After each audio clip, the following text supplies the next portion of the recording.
Aucun texte sacré n'en parle clairement, mais pourtant c'est devenu un règlement.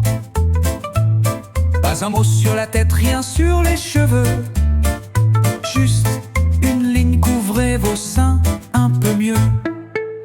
On parle de gilbab et de respect, mais c'est pour éviter de se faire embêter. Pas une obligation divine, pas une armure, juste une recommandation, rien de plus, c'est sûr. Si Dieu voulait que les femmes soient voilées, il leur aurait fait pousser des coquilles sur le front. Mais entre les fatwas et les coutumes imposées, c'est surtout un moyen de les tenir au ponton. Puis les califes ont flairé la combine. Le voile c'est parfait pour tenir la vitrine. Une femme qu'on cache, c'est une femme qu'on garde. Un objet précieux, pas un truc au hasard. Alors on a brodé des histoires bien ficelées. On a dit que Fatima était toute voilée, que les femmes du prophète vivaient enfermées, mais c'était surtout pour pas qu'on vienne les marier. Et si Dieu voulait que les femmes soient voilées, il leur aurait fait pousser des coquilles sur le front. Mais entre la sunna et les versets détournés, c'est devenu la marque du bétail bien dressé.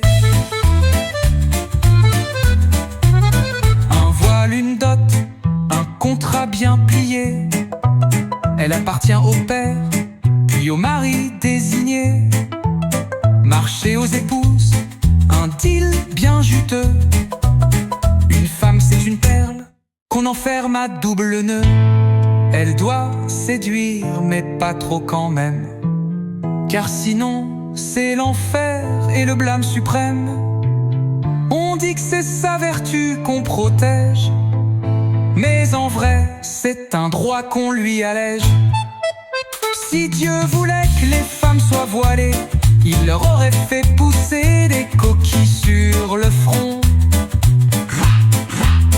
Mais entre la religion et les désirs frustrés, c'est devenu un symbole pour mieux régner.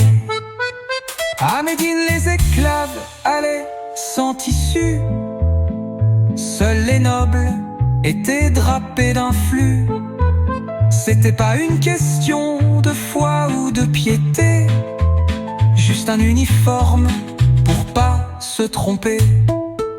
Aujourd'hui encore, sous le grand minaret, on emballe les femmes pour cacher nos regrets. Un monde où l'homme veut tout posséder, même le droit de dire comment elles doivent respirer. Si Dieu voulait que les femmes soient voilées, il leur aurait fait pousser des coquilles sur le front. Mais entre les califes et les lois improvisées, c'est surtout le contrôle qui a triomphé.